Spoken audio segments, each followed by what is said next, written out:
Ana. Listo. La idea de esta charla es aquí congregar a estudiantes de medicina, a residentes, hay también internos. Obviamente aquí nos está acompañando el doctor Jorge Herrera, que tiene un amplio conocimiento no solamente en el aspecto de la cirugía general por tantos años de recorrido, sino también que él es cirujano pediatra, entonces seguramente tuvo la oportunidad de enfocar y manejar muchas de estas patologías, entonces estoy seguro que él va a hacer unos aportes muy importantes para nutrir aún más el conocimiento y la reunión. El quiste de colédoco es una malformación que, aunque no es muy frecuente, es de las apariciones clínicas que sean buscadas o incidentales en donde se tienen que tomar algunas conductas, porque la historia natural, como lo vamos a ver más adelante, es que un porcentaje no despreciable termine en malignidad. Entonces, en estos pacientes hay que ser muy claros en el aspecto tanto diagnóstico como en el aspecto terapéutico y quirúrgico. Son patologías netamente quirúrgicas. Entonces, estamos seguros de la calidad de la presentación porque pues Ana María nos tiene acostumbrados a eso y bueno, es todo suyo, doctora. El Gracias. auditorio. Bueno, para recordarle a los estudiantes la anatomía normal, porque va a ser muy importante para entender esta patología. Entonces recordemos, acá tenemos el hígado, acá salen los conductos hepáticos derecho e izquierdo, llegan al conducto hepático común, por aquí tenemos el cístico, forman la vía biliar común extrahepática o el colédoco y llega acá hasta el duodeno, se une con el conducto pancreático y forman acá en el duodeno la ampolla de Vater. Esta es la anatomía normal, quiero que la recuerden y la tengan en cuenta para que entendamos muy bien todos los tipos de quistes de colédoco. Entonces, como lo dijo el profe, esta es una dilatación quística que puede ser única o múltiple, puede estar tanto en la vía biliar extrahepática como intrahepática, es una patología congénita que es mucho más frecuente en la población oriental, se habla que es más o menos de 1 por 13.000 habitantes y es menos frecuente en este lado del mundo, en la población occidental, que es 1 por 100.000 o 150.000 habitantes, y aunque es una patología de la infancia y se diagnostica en el 80% pues, de los casos en niños, ya la encontramos con mayor frecuencia en los adultos, que incluso las publicaciones recientes, la mayoría son del adulto más que en los niños. Predomina en las mujeres, de 4 mujeres por un hombre. La etiología no es muy clara, pero sí hay ciertas propuestas sobre cómo puede formarse este quiste. Se cree que es por una unión biliopancreática anómala, que es cuando el conducto biliar común queda muy largo y se inserta por fuera del duodeno. Cuando la inserción del conducto del páncreas y el colédoco se unen por fuera del duodeno, queda ese conducto muy largo y eso predispone a un reflujo biliar. Todas las enzimas pancreáticas se van a ir hacia el árbol biliar, eso va a empezar a crear inflamación, aumento de la presión del conducto biliar, el que el colédoco esté en contacto con estas enzimas pancreáticas van a debilitar la pared y por ende va a haber una dilatación del conducto como tal. Esta teoría no está en todos los pacientes. Está solamente en el 70, a veces 96% de los pacientes, y otras teorías puede ser que simplemente el paciente nace con una pared débil del conducto biliar, con una inervación autómina inadecuada, y pues esto va a predisponer a que se forme pues el quiste. Profe, un momentito que es que me están pidiendo aquí autorización alguien para entrar. Ya voy a pedir aquí y listo. Bueno, entonces para que entiendan bien, esta es una unión biliopancreática anómala, como miremos aquí, esto es lo normal, que el colédoco y el conducto pancreático se unan aquí dentro del duodeno, y esto es lo anormal, miren que se une por fuera del duodeno y este conducto común queda muy largo y esto es lo que va a predisponer al quiste, aunque recuerden que no todos los quistes van a tener esta malformación. Por eso aquí pongo una estrellita roja para que cuando empecemos a ver la clasificación de los quistes, los que tengan la estrellita roja ya saben que se relaciona con esta malformación. Y estas malformaciones también tienen una subclasificación.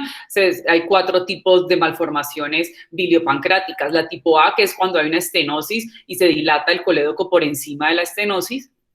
La tipo B, que es una unión no estenótica del colédoco. La tipo C, que hay un canal dilatado. Y la tipo D, que ya es mucho más compleja, que aquí es donde se enfrenta uno al páncreas divisum o al páncreas anular, pues que ya son patologías mucho más complejas. Entonces, ¿cómo clasificamos los quistes del colédoco? La clasificación más antigua nació en 1953 por Alonso Legg, que dio 3 tipos de colédocos, pero esa clasificación se modificó y ya se usa hoy en día, que es la clasificación de Todani, que salió en 1977, donde subdivide y crea 6 tipos de quistes de colédoco, y es la clasificación, digamos, más usada hoy en día. Importante que la clasificación de Todani no incluye el concepto de la unión biliopancreática anómala, y sabemos que es la principal causa.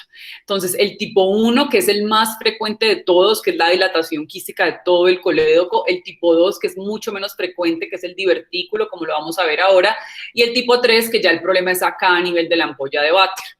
El tipo 1 tiene una subclasificación de 3 tipos de quistes. El tipo 1A, como podemos ver aquí, es la dilatación de todo el colédoco. Todo el colédoco va a estar dilatado. Miren que tiene la estrellita roja. Miren, la unión biliopancreática está por fuera del duodeno. La tipo 1B es una dilatación segmentaria, o sea, no todo el colédoco va a estar comprometido, sino simplemente un segmento.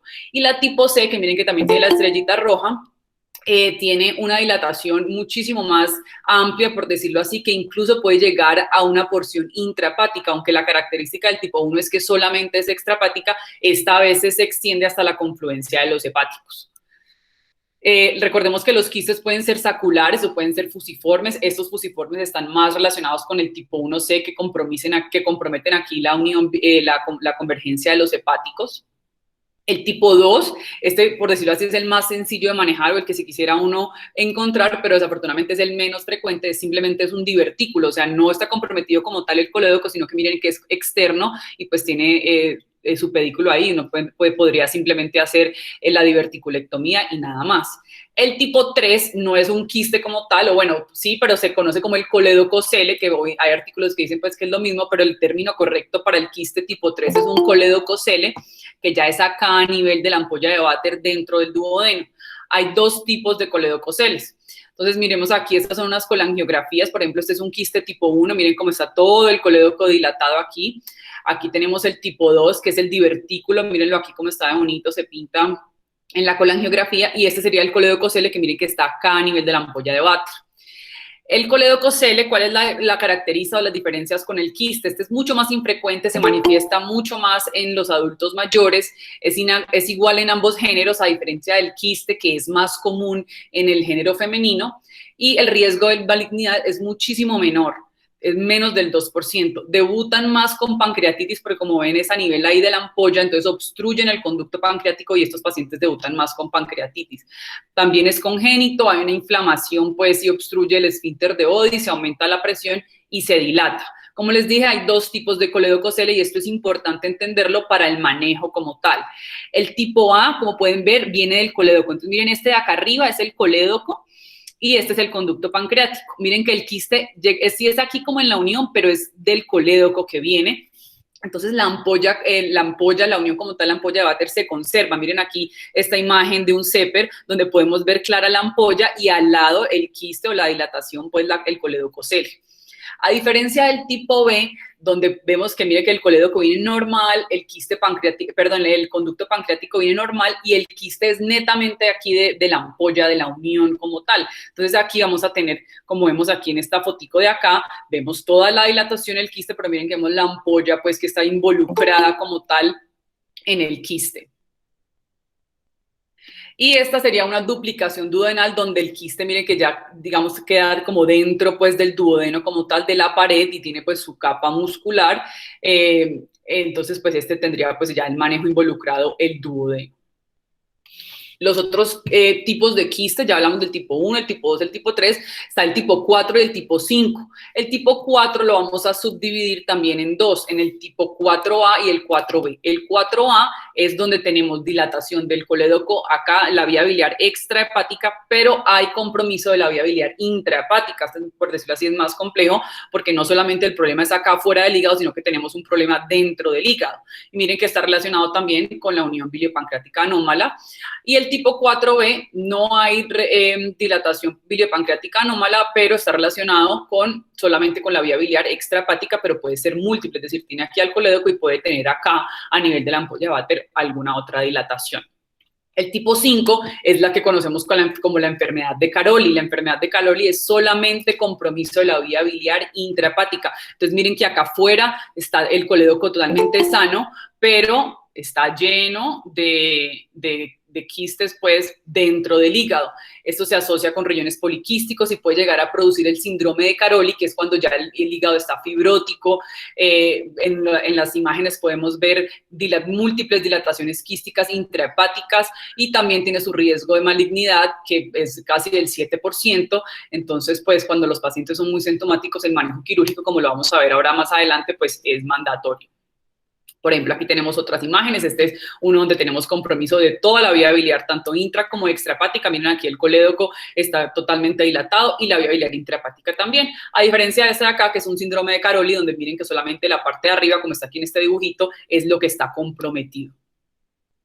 Entonces, para resumir estas clasificaciones, la tipo 1A, 1C y 4A, que son estas tres que vemos acá arriba, tienen unión biliopancreática anómala y el resto no se asocian a esta característica. Recordando que las tipo 1 van a ser los quistes más frecuentes que nos vamos a encontrar. Esta es otra clasificación y la traje porque me parece que es muy práctica desde el punto de vista de manejo. Esta es como la clasificación que uno se tiene que saber a la hora de uno manejar un quiste del colédoco. Tenemos los que son quistes, por decirlo así, puros, que pueden ser solo de la vía biliar extrahepática, como lo vemos aquí, o puede tener compromiso de la intra o de la extrahepática, que son los quistes del colédoco. El divertículo del colédoco, que es simplemente poderlo resecar, el colédococele, que ya lo vamos a ver cómo se puede manejar, y la enfermedad de Caroli, pues que simplemente es compromiso de la vía biliar intrahepática como tal. Esta me parece una imagen muy bonita. Este es un quiste, pero del cístico, que me parece importante traerlo porque nosotros que hacemos tantas colecistectomías laparoscópicas nos podemos encontrar estos quistes del cístico y distorsionan la anatomía. Es necesario, pues, de pronto una imagen, una colangiografía intraoperatoria para no ir a lesionar el colédoco. Miren acá la pieza, pues, posquirúrgica, donde todo el cístico prácticamente era el quiste. Entonces, pues, se puede confundir, pues, a la hora de uno ir a hacer la resección o no hacer una buena resección, pues, del cístico. ¿Cómo se presenta la clínica en estos pacientes? Los pacientes debutan con dolor abdominal, ictericia, masa en cuadrante superior derecho, pancreatitis, colangitis, hipertensiones portales, tienen alteración de las pruebas de función, que pena, sale renal, función hepática, y todos se elevan amilasas. Entonces, es muy importante correlacionar con la clínica, porque estos pacientes pueden tener amilasas elevadas, pero no necesariamente tener pancreatitis. Entonces, es muy importante hacer la correlación, si tienen la clínica, el dolor típico, el vómito, bueno, y todo lo que ya sabemos. En los niños debutan mases con dolor abdominal, masa en el cuadrante derecho, ictericia. La ruptura del quiste es muy rara y si pasa suele suceder más que todo en neonatos o en niños muy pequeños. El adulto sí se manifiesta manes con ictericia, dolor abdominal, pancreatitis, y obviamente no es como que llega y no hace el diagnóstico de quiste colóico, sino que generalmente llegan, pues, con coledocolitiasis, colangitis, colecistitis. Digamos, en la búsqueda, pues, de esta patología biliar muy frecuente es que uno le encuentra el quiste como tal. Porque se van a CEPER o a cirugía y ahí es donde uno les encuentra, pues, el quiste. Recordemos que, como lo dijo el profe, tiene un riesgo de malignidad hasta del 30%. Los que más tienen riesgo de malignidad son el tipo 1 y el tipo 4, que tienen relación, pues, con las mutaciones KRAS y P53, y recordemos que el tipo 1 es el más frecuente, o sea que a esos pacientes hay que hacerles manejo quirúrgico porque tienen hasta un 30% de riesgo. Incluso esos que tienen riesgo, si llegan a ser malignos, también tienen un riesgo de malignidad del 20 hasta del 20% de cáncer de vesícula. Por ende, sí o sí, esos pacientes también se tienen que ir de colecistectomía. Y el diagnóstico es alguna imagen, pues, que nos dé una buena anatomía de la vía biliar, o sea, una colangioresonancia o una transparieta o un CEPER que nos puedan permitir hacer una colangiografía, que nos pinten bien la vía biliar y podamos ver toda la anatomía. ¿Cómo vamos a manejar estos pacientes? Entonces, antes, digamos, al inicio, eran drenajes del quiste como tal. Se drenaba, bien sea de manera endoscópica o de manera, pues, quirúrgica y ya. Pero se vio que muchas tasas de infecciones, pacientes con pancreatitis persistentes, colangitis y, lo peor, pues, hacían colangiocarcinoma. Entonces, esta técnica definitivamente se abandonó. En los niños veían que había mucha fibrosis hepática si no se resecaba el quiste. Entonces, definitivamente se recomienda que hay que hacer la resección del quiste como tal. En las pancreatitis crónicas, bueno, a veces el compromiso del quiste es tan importante que empiezan a crear pancreatitis crónicas, atrofias de la cabeza del páncreas, y algunos pacientes pueden terminar en pancreatoduodenectomías, pues, por el compromiso pancreático que genera el quiste. Entonces, ¿qué vamos a hacer con estos pacientes? Entonces, los tipo 1, que es este que tenemos aquí, y los tipo 4, se tiene que hacer la resección total del quiste, es decir, la cistectomía como tal, y hay que hacer una reconstrucción bilioentérica, bien sea una hepaticoduodeno o hepaticoyeyuno, como lo vamos a ver ahora, siempre teniendo mucho cuidado con el conducto pancreático, sobre todo en la tipo 1A y 4A, porque miren que aquí está la inserción biliopancreática anómala, entonces hay que tener mucho cuidado con el conducto pancreático. En las 1A, también hay que tener en cuenta que como ellos tienen compromiso de la vía biliar intrahepática, va a ser necesario hacer una resección hepática. Hay ciertos artículos que dicen que esas dilataciones intrahepáticas pueden resolverlo entre los 3 y los 6 meses, pero ya vamos a ver un artículo que recomienda que definitivamente estos pacientes se deben ir a una resección hepática para hacer también la resección de la dilatación.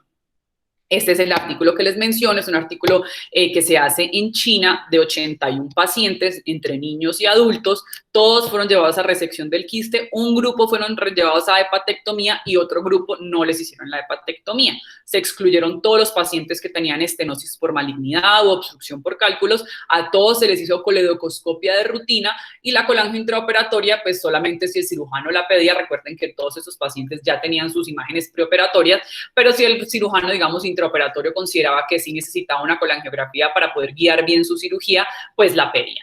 Y se siguieron entre 2 y 12 años. Entonces, el grupo 1 se le hizo la resección del quiste, se le hizo la reconstrucción biliodigestiva sin hepatectomía. ¿Por qué no le hacían hepatectomía a estos pacientes? Todos ellos, recuerden que tenían el tipo 4A, que es que tiene compromiso del colédoco y de la vía biliar intrahepática. Porque el cirujano consideraba que era técnicamente difícil o definitivamente era un paciente con alto riesgo quirúrgico, pues que no iba a soportar la resección pues hepática. Y a los que sí les hicieron con resección hepática, pues la idea era que fuera curativa, pues que no quedaran ni dilataciones, estenosis, ni cálculo pues en la vía biliar intrahepática. Cuando se iba a planear la segmentectomía hepática, pues tenían en cuenta la extensión del compromiso, la función hepática, el volumen hepático, las comorbilidades y todo, pues para saber si el paciente era óptimo para llevar a la resección hepática y qué tanto hígado podían resecar. Este, por ejemplo, es para que vean imágenes de un quiste 4A, que es el que estamos hablando. Este es de un señor de 25 años, donde miren que tiene aquí el colédoco comprometido y acá arriba también tienen comprometido pues la vía biliar intrahepática. Y este es un señor de 40 años, donde también el colédoco está muy dilatado y aquí también tiene vía biliar intrahepática comprometida.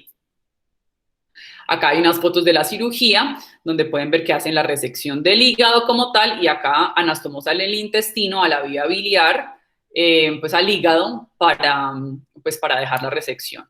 Entonces, perdón, la anastomosis. Aquí hacen la coledocoscopia intraoperatoria, pues cerciorarse que no les vaya a quedar cálculos y nada adentro. Y aquí está el espécimen quirúrgico, pues de la segmentectomía hepática, pues que se resecó y un cálculo aquí, pues del conducto biliar. ¿Qué vieron ellos con este estudio? Definitivamente a los niños la mayoría les hicieron solo la resección del quiste, pero miren que en los adultos sí, 35 se fueron a cistectomía únicamente y 29 con resección hepática. Los que solamente les hicieron la cistectomía sin la resección hepática tuvieron más litiasis, más estenosis, más malignidad y más tasa de reoperación. Miren que la P pues, es significativamente estadística. Entonces, ellos recomiendan definitivamente que los pacientes que tengan tipo 4A, es decir, compromiso intrahepático, deben tener resección hepática, obviamente, pues, dependiendo del paciente, las comorbilidades, bueno, todo lo que ya hemos dicho, que les va mucho mejor y tienen menos riesgos y mejor pronóstico postquirúrgico. Si hacer hepaticoduodeno o hepaticoyeyuno, este es un metaanálisis donde evalúa si hepaticoyeyuno o hepaticoduodeno en quiste del colédoco. Fueron 6 estudios que entraron para un total de 679 pacientes. 400 fueron a hepaticoduodeno y 267 a hepaticoyeyuno. Habían tanto niños como adultos desde los 27 días de nacidos hasta los 25 años. Entonces, en cuanto a fuga biliar posoperatoria, fue lo mismo, no hubo ninguno que tuviera mayor fuga que otra técnica. En cuanto a colangitis, Hubo dos artículos que estuvieron, digamos, a favor del hepaticoyeyuno, es decir, mostraron que el grupo que les hacían las hepaticoduodeno presentaron más tasas de colangitis, y hubo 3 artículos que mostraron que las que les hacían hepaticoyeyuno tenían más tasas de colangitis, pero cuando hicieron pues, el análisis total de los artículos se dieron cuenta que no hubo una significancia estadística y que en cuanto a colangitis era lo mismo hacer la hepaticoduodeno que la hepaticoyeyuno. En cuanto a anastomosis, en cuanto a la estenosis de la anastomosis, tampoco hubo una evidencia, una P significativa, fue igual en ambos grupos. En lo que sí hubo una diferencia fue en el reflujo o en la gastritis. Los pacientes con hepaticoduodeno presentaron más episodios de reflujo y de gastritis. De hecho, de los 200 pacientes que se analizaron en este subgrupo que les habían hecho hepaticoyeyuno, no hicieron reflujo ni gastritis, mientras que el 5% de los que se llevaron a hepaticoduodeno sí tenían reflujos y gastritis. Entonces, pues digamos, es un parámetro a tener en cuenta a la hora de hacer la cirugía. En cuanto a tasas de reoperación, no fue significativamente estadístico, unos artículos pues como a favor del hepaticoduodeno, pero en verdad no hubo unos datos pues estadísticamente significativos. Y en cuanto a estancia hospitalaria, pues sí un poco más a favor del hepaticoduodeno, pero pues ligeramente. Entonces, pues aquí podemos concluir simplemente que depende del paciente que tengamos. Si es un paciente que es añoso, que tiene comorbilidades, pues seguramente ese paciente se va a beneficiar de una hepaticoduodeno, pero si es un paciente joven, seguramente se le haría una hepaticoyeyuno. En cuanto al tipo 2 y al tipo 3, recuerden lo que les dije, que el tipo 2, que es el que vemos aquí, que es simplemente el divertículo, se hace la diverticulectomía y ya no hay que hacer resección de la vía biliar. Y los coledococeles, que son los acá adentro en el duodeno, bueno, recuerden que estos tienen muy poquito riesgo de malignidad, menos del 2%. Entonces, aquí el manejo endoscópico es válido, podría pues hacerse. Tratamiento de los coledococeles pequeños sobre todo, pero por ejemplo a veces son tan grandes que generan obstrucción, entonces aquí pues sí, definitivamente hay que hacer la excisión transduodenal, hacer la resección del quiste, la esfinteroplastia y todo lo demás, pero recuerden que la fisiopatología de estos dos es diferente porque aquí no va a haber reflujo biliar, aquí se está muy abajo y este está totalmente como independiente de la vía biliar y no van a haber lesiones de las enzimas pancreáticas a la vía biliar. Entonces, el coledococele depende también de nuestro paciente. Por ejemplo, si tenemos un paciente pues de comórbido, añoso y tiene un coledococele tipo A, pues este paciente se puede llevar a esfinterotomía sin ningún problema, porque recordemos que pues, la ampolla váter está por acá. Esto sí, hay unos que dicen que se requiere pues la resección y la esfinteroplastia, sobre todo si es un paciente joven, porque igual existe el riesgo pues de displasia. Pero si es un paciente añoso también que tiene esto, pues también se podría manejar pues con CEPER para no llevar al paciente pues a una cirugía pues grande. La enfermedad de Caroli, esta sí es una enfermedad mucho más compleja, va a depender de qué tanto compromiso tenga yo, si tengo compromiso de los 2 lóbulos del hígado o solamente de uno. Si tengo compromiso solamente de un lóbulo del hígado, bueno, listo, puedo hacer la resección hepática, se recomienda hacer una resección agresiva porque dicen que si quedan quistes, pues enfermedad quística residual es de mal pronóstico, pero si el paciente ya tiene enfermedad bilobular, es decir, los 2 lóbulos del hígado están comprometidos, aquí ya pues sí la cosa cambia. Si el paciente es asintomático, se puede manejar de manera conservadora, explicándole al paciente y pues con el riesgo de que se puede convertir en un cáncer, que hay riesgo de malignidad.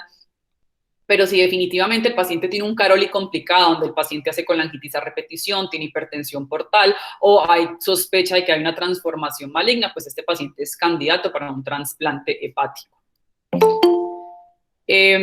La laparoscopia versus la cirugía abierta en el quiste del colédoco.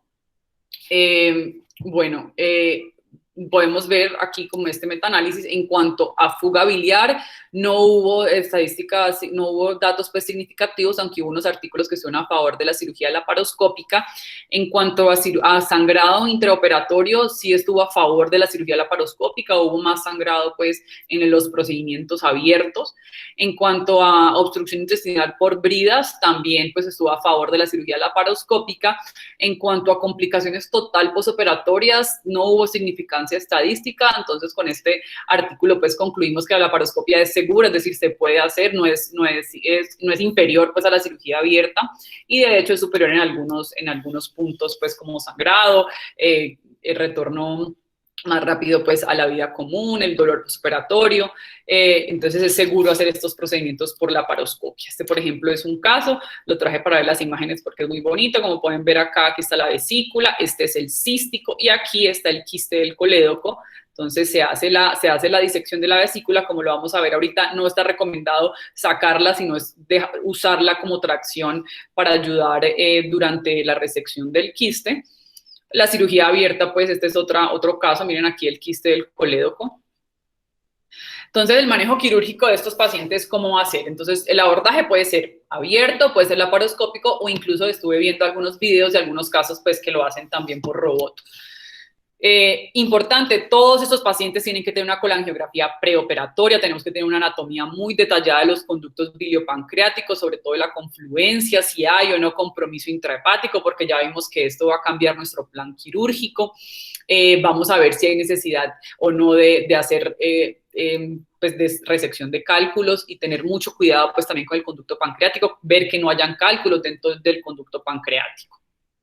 Cosas a tener en cuenta a la hora de planear mi cirugía: ¿qué tanto compromiso hepatobiliar tiene mi paciente? ¿Será que está con fibrosis hepática, con hipertensión portal, tiene algún compromiso infeccioso? Si ya tengo malignidad, si hay cálculos en la vía biliar, cómo está el páncreas, es un paciente que ha hecho pancreatitis a repetición. Recordemos lo que les dije ahora, que hay pacientes que incluso se atrofia la cabeza del páncreas por ya pancreatitis crónicas de larga data. Si tengo estenosis a nivel del conducto pancreático o tengo litiasis a este nivel, todo eso hay que evaluarlo preoperatoriamente a la hora para poder meter a mi paciente a cirugía. La cirugía del quiste tiene como 3 grandes pasos, por decirlo así. Una es pues como la disección del quiste como tal, la otra es la resección inferior del quiste y la otra la parte superior del quiste. Son como los 3 principios. Cuando vamos a hacer la exéresis o la disección del quiste, pues podemos tener quistes muy voluminosos como este que vemos acá, por ejemplo, que era de 20 centímetros, este era un caso de un niño, que obviamente son muy difíciles de manipular, pues entonces en este se recomienda liberarlo para poder tener una buena visión del campo. Se recomienda hacer la disección de la vesícula, pero no sacarla, sino que dejarla, porque la vesícula nos va a ayudar a hacer como la tracción para guiarnos anatómicamente y tener un mejor plano a la hora de resecar estos quistes. Y a la hora de hacer la disección del quiste hay que tener tres puntos importantes en cuenta. 1, la relación del quiste con los elementos vasculares. 2, la relación del quiste con el bloque duodeno pancreático. Hay quistes muy grandes que van a estar así adheridos tanto al páncreas como al duodeno. Entonces, como dice el profe Vallejo, siempre hay que hacer un buen coche para tener un buen campo y poder ver y disecar muy bien, y ver cómo está la convergencia biliar superior. Si tengo o no compromiso de la convergencia biliar, y pues me va a ser necesario hacer la resección y la anastomosis pues en doble conducto. Entonces, como podemos ver aquí, miren que aquí se está haciendo la resección del quiste como tal, y miren que acá tengo la arteria hepática, acá está la porta. Entonces, a la hora de hacer esta disección acá, tengo que tener mucho cuidado con estas estructuras vasculares. Incluso pues a veces también hay quistes muy grandes, como les dije, que hay que liberarlos del duodeno, y un error muy común que pues reportan ahí en la literatura es que a veces hay tanto compromiso inflamatorio del quiste que no se reseca la pared posterior, y se reseca es a través del quiste, y pues la idea es hacer la resección completa, porque recuerden que esto tiene riesgo de malignidad. A veces estos quistes están muy vascularizados, entonces pues tener en cuenta hacer una buena hemostasia. Incluso recomiendan con clips pues hacer la resección del quiste. Aquí podemos ver una foto, aquí esta es la porta, la hepática, y aquí tenemos el conducto hepático ya bien arriba como en la confluencia, ya después de la resección del quiste como tal. Esto está escrito. A veces dicen que los quistes tienen como una fibrosis periquística muy importante por el proceso inflamatorio, y no es posible o es muy inseguro despegar el quiste de la porta y de la hepática. Entonces, que en esos casos donde pues uno ve que pues es más el riesgo de despegar el quiste, podría dejarse la pared posterior, pero pues aquí, como les digo, está el riesgo de malignidad. Entonces estos pacientes deben tener una biopsia y pues saber que ahí no hay ninguna neoplasia, pues si no quiere llegar a hacer esta técnica. Lo otro es cuando ya vamos a hacer la resección de la parte inferior del quiste. Recuerden que yo les mostré que hay una clasificación de las uniones biliopancreáticas anómalas y esto es importante en el manejo quirúrgico porque miren que a veces el quiste puede estar metido en la cabeza del páncreas. Entonces, al quiste no lo podemos sacar desde aquí, sino que hay que sacarlo desde la base, o sea, desde donde termina el quiste. Entonces, a veces, pues sí va a ser necesario tener que pues, hacer la dilatación del colédoco intrapancreático para poder dilatar, desplegar la cabeza del páncreas y hacer una buena resección. Entonces, miren, aquí, por ejemplo, ponen puros clips en el quiste, porque como les dije, son muy vascularizados. Y pues va a ser necesario pues la disección completa. Cuando el quiste es sacular es mucho más fácil porque aquí uno se encuentra pues con el cambio del diámetro bruscamente y uno ya sabe que aquí se acabó el quiste. Pero cuando es sacular, como el diámetro se va disminuyendo pues de una forma progresiva, es un poquito difícil identificar hasta cuándo tenemos viabilidad sana y recordemos que aquí va a estar el conducto pancreático, que un error muy común es lesionarlo y pues necesitamos tener cuidado de no lesionar el conducto pancreático. Cuando vayamos a hacer la resección inferior del quiste, como les dije ya, ten mucho cuidado con el conducto pancreático. Aquí, por ejemplo, aquí está el conducto ya intrapancreático, entonces hay que hacer una buena disección para resecar desde la base el quiste.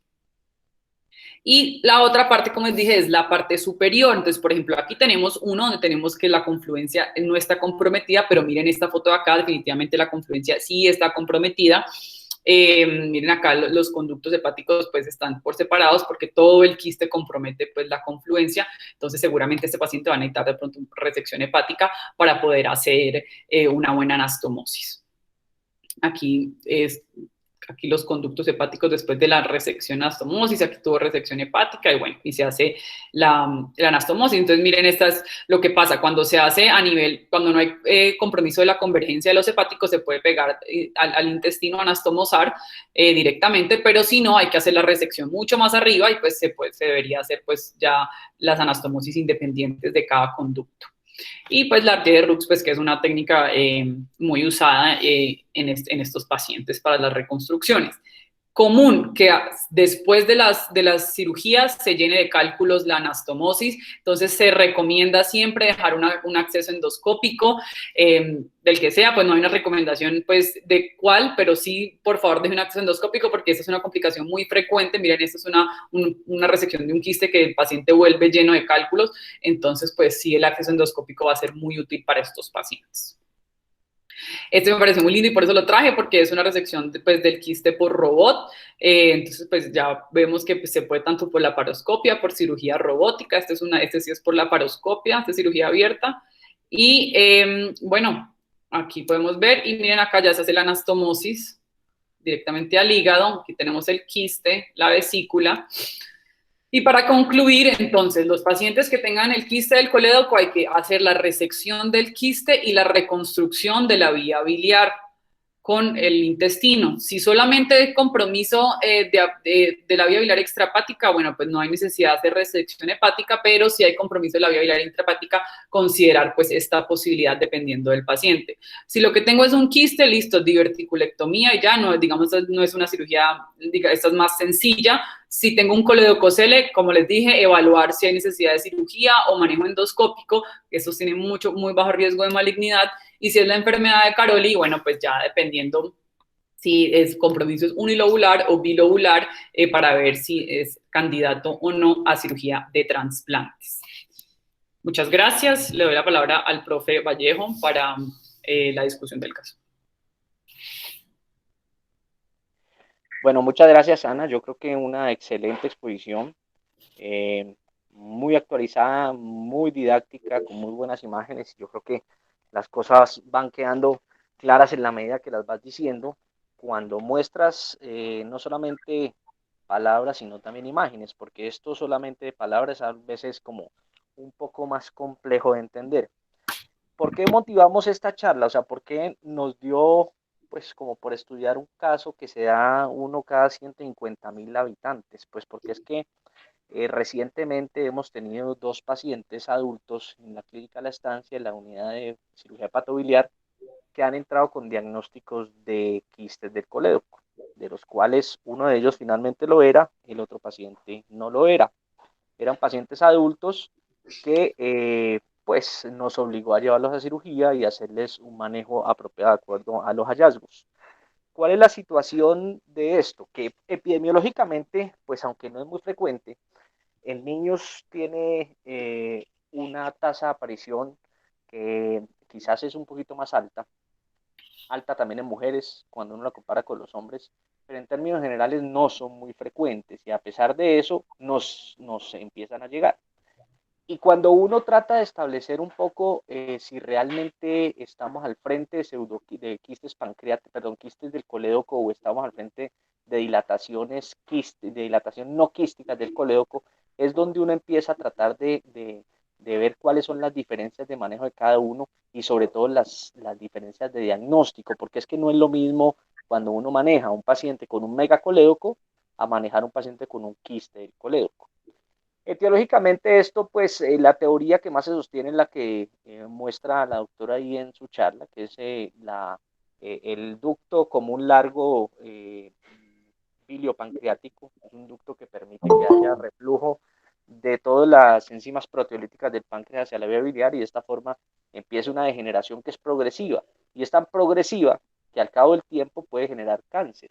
Obviamente en los pacientes jóvenes que tienen un quiste del colédoco, el cáncer es mucho menos frecuente y en la medida que va subiendo la edad del paciente, el cáncer se va volviendo más frecuente porque empieza también el factor edad a generar peso sobre este factor de riesgo. La importancia tal vez de la clasificación está en la decisión quirúrgica y toda la clasificación empieza a hacer un muy buen diagnóstico. Por eso es que los pacientes tienen que ir con un mapa muy bien establecido de lo que está pasando en su vía biliar. Cuando son pacientes niños, cuando son niños, pues tenemos una triada que nos obliga a hacer el estudio, que es la famosa triada de la masa, el dolor hipocondrio derecho y la ictericia. En el adulto, quizás esa triada se puede confundir con la triada de Charcot, sugestiva a una colangitis. Y en ese orden de ideas, el paciente puede tener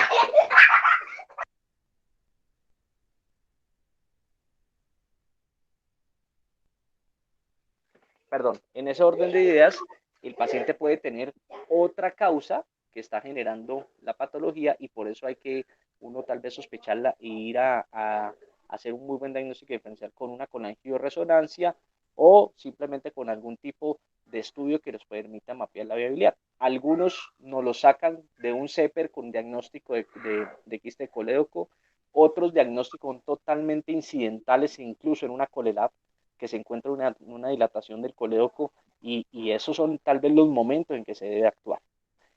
Entonces, ¿cómo diferenciar estos pacientes de un megacolédoco?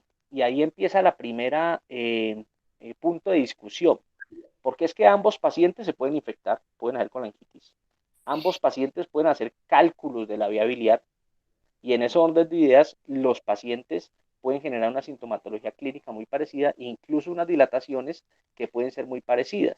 Sin embargo, la dilatación quística por el quiste del colédoco es una dilatación con una pared un poco diferente a la dilatación que le da un megacolédoco. El megacolédoco primero es más uniforme, tiene un paciente que viene con una sintomatología más crónica, generalmente son cálculos grandes que están clavados en la ampolla, en la parte distal del colédoco, ¿cierto? Y no tiene una característica clínica pues muy sugestiva del quiste. El quiste en el hallazgo intraoperatorio la pared es una pared delgada, grande, muy fofa, diferente a lo que uno puede encontrar en el megacolédoco, que es una pared atrófica, perdón, hipertrófica, es una pared generalmente con una mucosa arrugada. Entonces, esa es, tal vez es la única forma que uno puede diferenciar.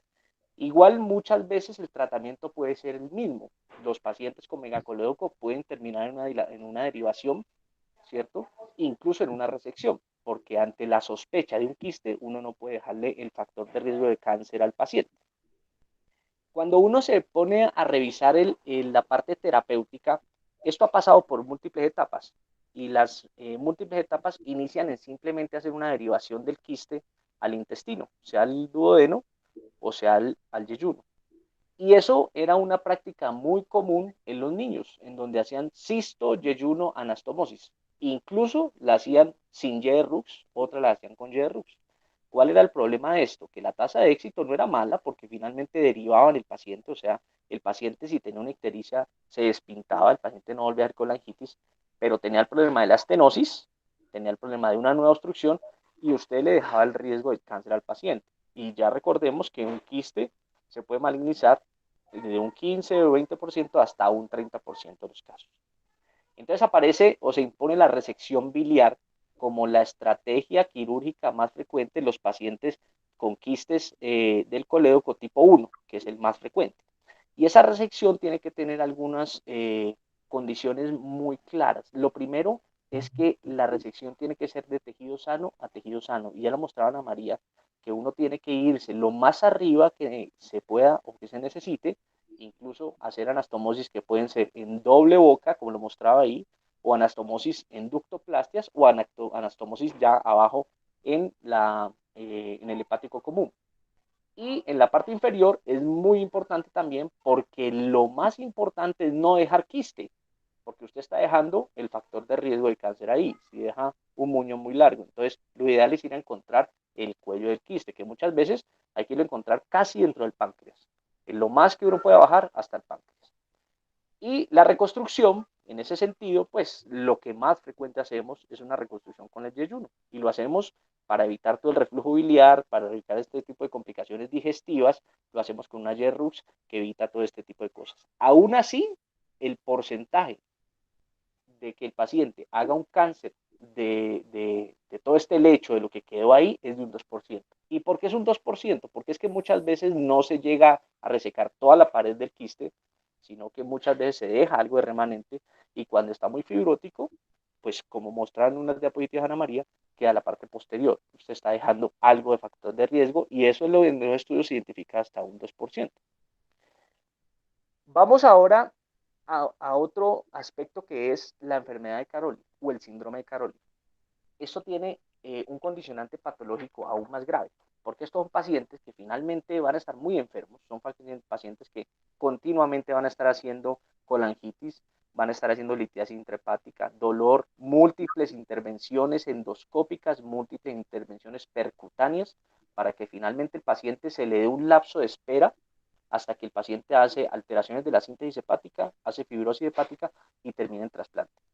Incluso pacientes con Caroli bilateral, porque acuérdense que hay Carolis focales, entonces los pacientes con Caroli bilateral pueden incluso terminar en trasplante sin necesidad de tener alteraciones de la síntesis y simplemente es porque el paciente hace colangitis a repetición y el manejo endoscópico ya se agotó y el manejo percutáneo ya se agotó. En el Caroli focalizado, que es por ejemplo más frecuente en los lóbulos izquierdos, una buena resección prácticamente es curativa con el paciente. Y el otro aspecto son los manejos endoscópicos, que simplemente se dan para los coledococeles, que son esas dilataciones diverticulares distales, en donde está totalmente sustentado en la literatura que los pacientes con un buen CEPER, una buena papilotomía, el paciente descarga la presión y le quita el factor de riesgo a ese tumor, a esa malformación de hacer tumores, y lo deja en un porcentaje muy bajito. A mí me parece que de todas maneras hay algunos puntos de discusión. ¿Cuál sería el punto de discusión número uno? Y yo quisiera, por ejemplo, que aquí, a ver si el doctor Herrera nos opina, o Ana María, o alguno de los otros residentes. El doctor Romero está, profe. Ah, el doctor Romero, perfecto. Aquí también está Jenny Lagos y está residentes. ¿Qué pasa si encontramos un quiste de colédoco en un paciente de 80 años con una coledocolitiasis, que no la pudieron sacar por cepa? Ana, ¿tú qué piensas? Un quiste de colédoco, o sea, en tipo 1. Tipo 1, 80 años, tiene un cálculo distal, lo lleva hasta cirugía y te encontraste un quiste del colédoco. Pero, o sea, lo lleva a una derivación, o sea, lo lleva a una exploración de vías biliares. Sí, lo llevaste a explorar. Haz de cuenta que el CEPER fue fallido porque tiene un cálculo distal grande y encuentras un quiste del colédoco en un paciente de 80 años. Guillermo, ¿con qué factores de riesgo? Eh, no tiene ningún factor de riesgo, profe. Es un paciente de 80 años. O sea, para un hepatoduodeno. No sé. Por eso te pregunto. Pues sí, pues tocaría mirar ahí bien el compromiso. Si el paciente, digamos, no es de alto riesgo quirúrgico, podría hacerse una derivación, un hepático duodeno, pues el paciente ya es de 80 años, porque pues seguramente pues de aquí a que el quiste se vuelva pues maligno, pues no, pues va a requerir bastantes años y seguramente no Pues no es el caso del paciente, a diferencia que si fuera joven, que sí efectivamente tendría que ser una cistectomía, pero si uno ya está ahí en cirugía, pues hacer, y ya le exploró la vía biliar, pues se le quita el cálculo, se le explora y se podría hacer un hepático duodeno. Profe, ¿qué piensa? Pues mira, yo creo que, es decir, yo primero que todo es que no te entendí la pregunta y lo primero que yo hago siempre cuando tengo estos cálculos es preguntarme si es una litiasis primaria o es una litiasis realmente secundaria, ¿no? Yo no sé ese cálculo de ahí donde aparece, ¿cierto? ¿Es una litiasis primaria la que tú quieres plantear ahí? Sea litiasis primaria o sea litiasis secundaria, profe, y cuando se encuentra un paciente anciano con un quiste del colédoco, se sale un poco de los protocolos. ¿Por qué? Porque es que el paciente que tiene un quiste del colédoco diagnosticado es igual a quiste de colédoco operado, y eso equivale a una resección en la mayoría de las veces. Pero es que cuando nosotros tenemos un paciente de edad, 80 años, ¿cierto? En donde hasta el momento no se le ha malignizado el quiste, la tasa de progresión de ese quiste a cáncer, aunque en Ninguna. el adulto, en el anciano es muy alta, es más rápida, ¿cierto? Seguramente a los 80 años, cuando el paciente se muera a los 90, 88, 92, lo que sea, nunca se le ha malignizado. Entonces ahí vamos al riesgo que tiene el paciente de hacer una resección completa de la vía biliar, una cirugía más agresiva, ¿cierto? En donde tiene que usted reconstruirlo con una hepático yeyuno anastomosis, a hacer simplemente una derivación para el manejo de los cálculos, ¿cierto? Para el manejo de un megacolédoco o un colédoco grande, ¿cierto?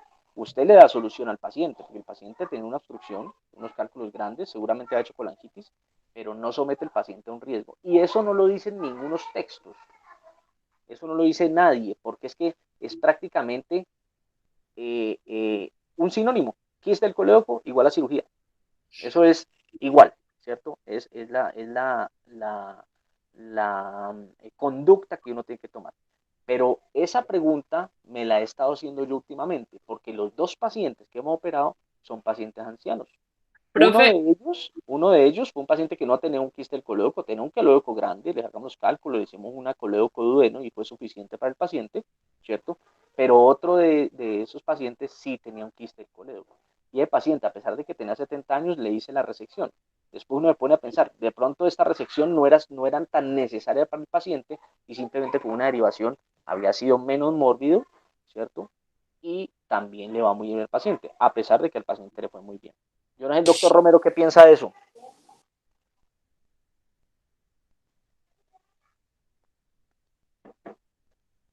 O el doctor Ruiz, que también está por aquí.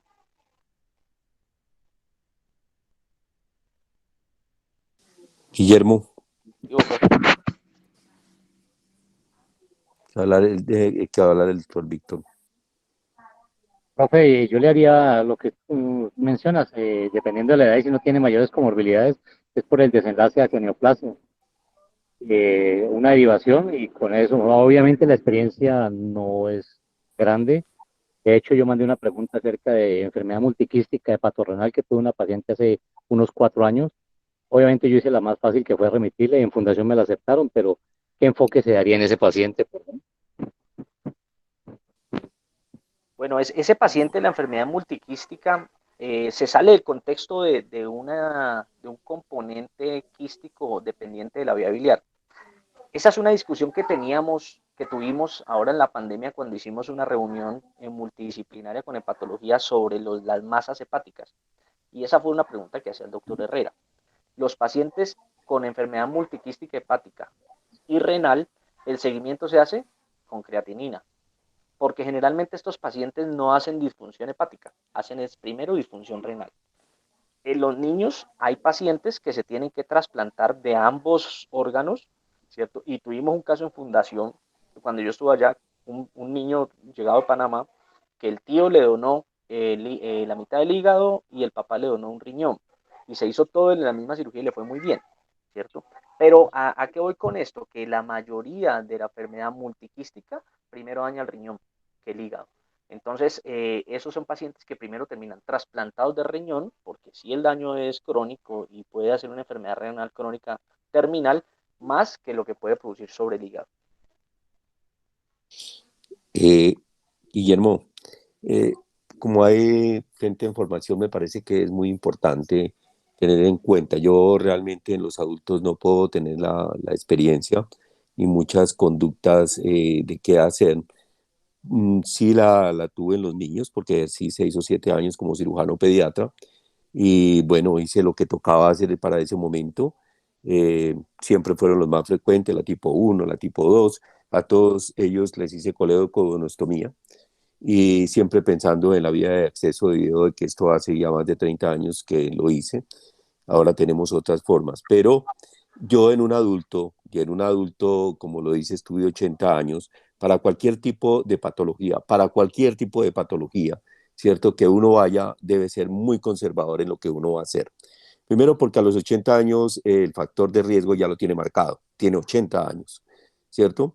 Entonces, pensar en cosas más o en cosas menos o en cánceres que no sean corroborados, que no esté corroborado, que uno no la tenga completamente claro, lo mejor es hacer lo mínimo, ¿cierto? Si tú pintas ese paciente con el colegio, saque el colegio, saque el cálculo y estúdielo después. El problema es cómo estudia uno a estos pacientes y ahí viene la parte difícil de uno poder estudiar a estos pacientes. ¿Cómo hace uno para, es decir, para tener la sensibilidad o especificidad que decía sobre una displasia de la submucosa? Con una ecoendoscopia, por ejemplo, que le pueda tomar una biopsia, entonces es muy difícil, ¿cierto? Porque yo creo que le va igual de mal que los cepillados que hace uno sobre la vía biliar, ¿cierto? Entonces, y en eso, cuando uno lo ve retrospectivamente, cualquier tipo de complicación, ¿cierto? Y se la miden a uno por algún tipo de riesgo, pues son pacientes que entró uno sin diagnóstico, ¿cierto? Por eso le decía exactamente cuál era el problema de haber encontrado el cálculo ahí, porque no es en eso, es si encuentra uno una masa en el hígado, y entonces una masa en el hígado dice, ¿qué hago? ¿La biopsia o no le hago? No le haga nada. Si usted piensa que es un cáncer de vesícula biliar y no lo tiene estudiado, no le haga nada, salga y estúdielo, ¿cierto? Entonces la pregunta te la devuelvo a ti, ¿qué haces tú? ¿Qué entras? Si me entiendes, si encuentras, dice esto es una dilatación, ¿cierto? Porque fácilmente tú dices las paredes son delgadas, pues yo tengo la experiencia de los niños, pues quisiera, eso sí era muy fácil de ver, pero yo te le digo a ti, tú lo ves y dices, no, esto es un quiste o esto es una dilatación que tiene el paciente, ¿cierto? Entonces tú dices, no, yo lo hago conservador, pero es que por principio, la forma con que yo lo haría es ser lo más conservador con el paciente de edad, porque como siempre decía uno con los niños y con los prematuros, ¿cierto? Ellos gozan son muy endebles para cierto tipo de procedimientos. Creo que, y si no le vi mal a Ana María, los promedios de edad iban desde irse uno a los 2 meses y medio, ¿cierto? Pero la idea con estos pacientes, cuando no tenían las masas palpables, no estaban itéricos, ¿cierto? Inclusive creo que ahí en algún momento era cuando se empleaban la cistoenteroanastomosis, ¿cierto? Para hacer una cosa muy rápida de los pacientes, de los niños, porque eran unas masas gigantes, ¿no? Eso no son masas pequeñas hay veces, ¿no? A veces uno inclusive los pueda confundir con quistes mesentéricos para las imágenes que tenían ese tiempo. Entonces, no sé, esa es como mi opinión acerca de eso.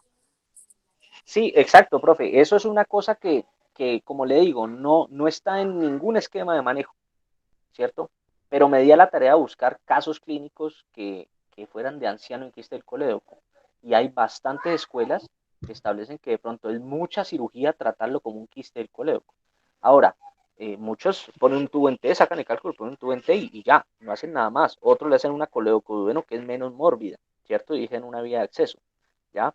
Sin embargo, es muy difícil tratar de establecer si existe una displasia, porque es que la displasia pues prácticamente no se ve y el quiste del colédoco no hace un fenómeno tumoral que lo haga uno confundir. El quiste del colédoco prácticamente es muy fácil de reconocer, ¿cierto? Es un quiste muy blando, no hace fenómeno de masa, ¿cierto? Son pacientes que seguramente no se han adelgazado, no tienen unos síntomas constitucionales crónicos que le hagan a uno sospechar de una neoplasia. Entonces, pues rara vez o el rendimiento de una biopsia ahí, pues como para tratar de establecer si existe una displasia, eso debe ser bajísimo, bajísimo. Yo no he encontrado ningún estudio, ningún artículo, ninguna conferencia, ni nadie que publique de que estos pacientes hay que hacer unas biopsias. Como le digo, son pacientes que salen de todo protocolo, son pacientes que son decisiones intraoperatorias más como por lo que usted está diciendo, por ese olfato del cirujano, esa sospecha que uno dice, de pronto le meto mucha cirugía, ¿cierto? Para un paciente que nunca va a ser un cáncer. Si no lo tiene ahorita, a los 80 años, Difícilmente a los 90 que se muera, si le va bien, lo va a tener. Entonces, esos son manejos conservadores que me parecen pues prudentes en este tipo de pacientes. Profe, Ana y María, digamos en un contame. colegio, perdón, ¿Ah? en un Dale, colegio, dale. en un colegio quístico, pues que uno ya ha hecho digamos, la coledocotomía para explorar la vía biliar y después a cerrarlo, pues con unas paredes tan delgadas, de pronto no habrá riesgo de como de fuga o de, pues, ¿sí me entiendes? O sea, un colédoco que está con unas paredes muy delgadas, un colédoco deforme. Pues sí existe. Lo que pasa es que cuando uno hace, si uno tiene unas paredes delgadas, se utiliza sutura delgada, ¿cierto? Que es Sí, la que menos te va a romper. Ahora, el hecho de uno dejar un tubo en T está descomprimiendo por completo la vía biliar y esto garantiza que las fugas sean menores, ya desde que uno lo tenga permeabilizado y desde que uno no ha dejado ninguna obstrucción distal. Por eso es la virtud del tubo en T en cualquier exploración. Sin embargo, pues sí existe riesgo y hay coledocoplasia y todo, ¿cierto? Pero es una de las estrategias que uno, con las cuales uno tiene que jugar, porque se puede encontrar muchas veces paciente en este sentido. Eh, por ahí, Ana María mencionaba cuál sería la derivación ideal. Cuando uno ya reseca una vía biliar y cuando uno trata de reconstruirla, pues existen los dos brazos, quienes pueden plantear una derivación al duodeno y una derivación al yeyuno. ¿Por qué se prefiere el yeyuno? ¿Cierto? Primero, porque desde el punto de vista de funcionamiento digestivo, a los pacientes les va mucho mejor por el simple hecho de tener la Y de Rux. El reflujo biliar es mínimo. Y cuando uno utiliza el duodeno, sea al colédoco, sea arriba al hepático común, primero hay más tracción de la anastomosis, así uno haga un coche amplio, el duodeno no sube de la misma forma como sube un yeyuno, ¿cierto? Y segundo, la tasa de complicaciones digestivas dispépticas por la gastritis alcalina es muy alta. Incluso tenemos dos pacientes que los sigo en la clínica de la estancia, que fueron pacientes que se operaron hace mucho tiempo, unas coleocoduodenos, y me tocó transformarlos a hepáticos yeyunos simplemente por eso, simplemente por la gastritis que le genera la parte biliar. Entonces, realmente la anastomosis ideal, la anastomosis más fisiológica, cuando uno ha decidido la resección, es con el yeyuno. Importantísimo en la resección, un par de detalles técnicos. Lo que hablamos anteriormente, que es de tejido sano a tejido sano, para socar todo el quiste en la medida de lo posible. Y segundo, tener la consideración de las malformaciones o alteraciones de la vasculatura hepática. Y aquí es muy importante tener en cuenta una posible arteria hepática derecha que puede aparecer de la mesentérica superior, porque esa se pega mucho al quiste. Y de los poquitos quistes que manejamos cuando yo estuve en cirugía hepatobiliar en fundación, en el fellow, ¿cierto? Que fueron muy pocos, fueron 2 quistes en niños. Curiosamente, ambos tenían la arteria hepática derecha viniendo de la mesentérica superior. Entonces, tranquilamente uno la puede rodear el quiste pensando que lateral a la vía biliar no hay nada y aparece la hepática derecha. Y pues ahí sí ya usted le está aumentando la morbilidad al paciente a dejar una isquemia segmentaria del hígado de todo el lado derecho. Eso es un aspecto también a tener en cuenta. Que se haga abierto, que se haga laparoscópico, que se haga robótico, pues yo creo que esto lo hemos discutido miles de veces, es lo mejor que uno le pueda ofrecer al paciente, lo mejor que se tenga desde un punto de vista de recurso técnico y recurso humano. Estas son cirugías complejas, no son pues como de someter al paciente a un ensayo y error, son cirugías que tienen que quedar bien para toda la vida, más porque la mayoría de pacientes son jóvenes o niños, y en ese sentido pues sí depende mucho también de la escuela y de la experticia de tu grupo. No sé si alguien más tenga algo que opinar, Sí, son las 7 de sí, la tengo noche. una pregunta para Respecto. María que es muy importante. Tengo un karma acerca de eso. ¿Cuál es el seguimiento apropiado a los pacientes que se les ha tratado de un quiste biliar? ¿Cómo se hace ese seguimiento? pues profe, como le digo, depende pues del tipo de quiste, la idea es pues hacer la resección de todo el quiste, digamos No, que no, ya lo operó, le hiciste cualquier tipo de cirugía. Antes estaba ya, le hiciste todo, ya. No tiene quiste, no tiene quiste el paciente. ¿Cómo lo vas a seguir? No, pues, profe, pues hacer el seguimiento pues de posoperatorio normal, teniendo en cuenta pues ver que no vaya a ser síndromes ictéricos, que no se vaya a estenosar la anastomosis, que no vaya a ser cálculos que estenosen, pues que se obstruyan la anastomosis. Por eso es importante dejar un acceso endoscópico porque esos pacientes pueden hacer recurrencia de cálculos y dependiendo obviamente qué condiciones preoperatorias tenía el paciente, si el quiste hizo algún problema y el paciente tiene fibrosis hepática, tiene hipertensión portal, pues ahí también cambiaría un poquito el seguimiento pues de los pacientes, si se hizo o no resección del hígado, pero digamos como el quiste como tal, pues la idea es como dijo el profe, de tejido sano a tejido sano, o sea que ahí pues se supone que no tendría que haber riesgo de malignidad a menos que no haya dejado parte del quiste. Bueno, aquí hay dos cosas en el seguimiento. Primero, sí tienes que hacer unas pruebas hepáticas. Estos pacientes, ¿cierto? Cuando uno hace este tipo de cirugía, tiene que estar haciendo sus pruebas hepáticas. Son indicadores de estenosis, son indicadores de muchas cosas, de pronto de lesión sobre el mismo hígado. Esto te lo digo porque tengo un paciente de más de seguimiento de unos 30 años y es una paciente que tenemos que seguir. Me ha tocado, es un manejo conjunto, porque mira el problema, se ha acentuado aquí sobre un diagnóstico, sobre un tratamiento, pero mira, la mejor manera con que se manejan los pacientes es en el seguimiento. Y en el seguimiento de los pacientes es donde uno aprende muchas cosas, ¿cierto? Estos pacientes le enseñan, y muchos pacientes con mucha patología, y más los niños, cuando uno opera a un niño, ¿cierto? Cuando uno opera al de 80 años, pues posiblemente pues lo está operando para 10 años o para 5 años, pero usted el niño no sabe para cuánto lo está operando, ¿cierto? El niño usted lo puede estar operando para 80 años y cualquier cosa puede quedar manifiesta. Entonces, esos pacientes deben de tener un seguimiento, ¿cierto? Un seguimiento continuo con unas pruebas hepáticas continuas y es un poco más cuestionable, pero está en protocolos las imágenes cuando se deben de aplicar, ¿cierto? Pero estos pacientes deben de seguir con una fosfatasa alcalina, con unas pruebas de bilirrubinas, ¿cierto? Debe estar uno en contacto y debe manejarse por un grupo, ¿cierto? En ese grupo debe estar incluido el hepatólogo, ¿cierto? Sí. Porque son pacientes que, como dicen, y nunca se les quitará el riesgo de poder tener una malignidad o poder tener algún tipo de situación. Entonces, dos cosas yo a mi edad les puedo decir, ¿cierto?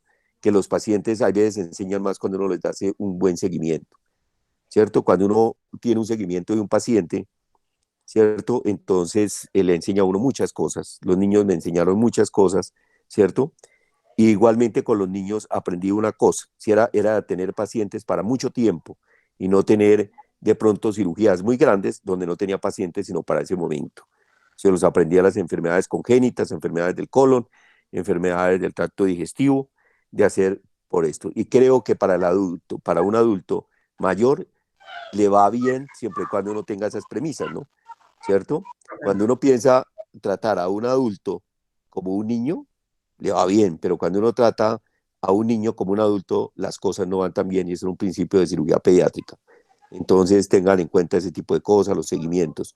En las situaciones de cómo se hace ahora, simplemente eso ya no se discute. Se deja de discutir si se abre por vía abierta, si se abre por vía laparoscópica, si lo trabaja un robot. Para todos ustedes en 10 años, Colombia va a tener muchos robots, entonces seguramente pues todo va a ser por robot y entonces van a discutir ustedes si es el robot o es la parte laparoscópica, ¿cierto? Es simplemente con lo que uno se sienta que le está dando seguridad a un paciente, esa es la forma de manejarlo, de hacer, ¿ok? Sí, señor. Eso es lo de esto que quería aclarar. Bueno, yo tengo un comentario con respecto a lo del doctor Herrera del seguimiento. Los pacientes, y también responde la pregunta que tiene Giovanni aquí, que luego del sexto mes postquirúrgico, ¿cuál es el tiempo de seguimiento y con qué imágenes? La imagen en el adulto tiene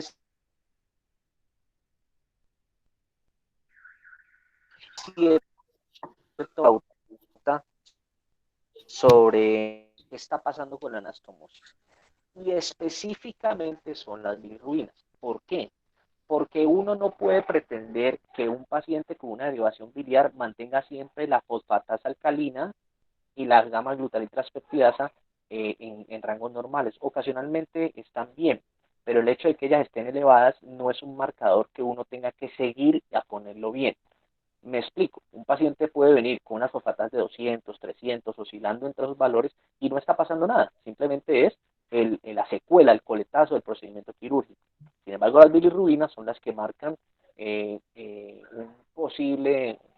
posible complicación secundaria, por ejemplo, a barro biliar, secundaria a un cálculo, secundaria a una estenosis, que son muy frecuentes en las derivaciones con diferentes porcentajes de acuerdo a la derivación y de acuerdo a la técnica quirúrgica que uno haga. Y un aspecto muy, muy importante en estos pacientes, todo paciente derivado tiene que irse purgado. ¿Por qué? Porque las caridiasis aumentan, ya el paciente no tiene papila duodenal, no tiene un esfínter. Entonces estos pacientes hacen muchas veces las caridiasis, los confundimos con estenosis de la anastomosis y me ha pasado también.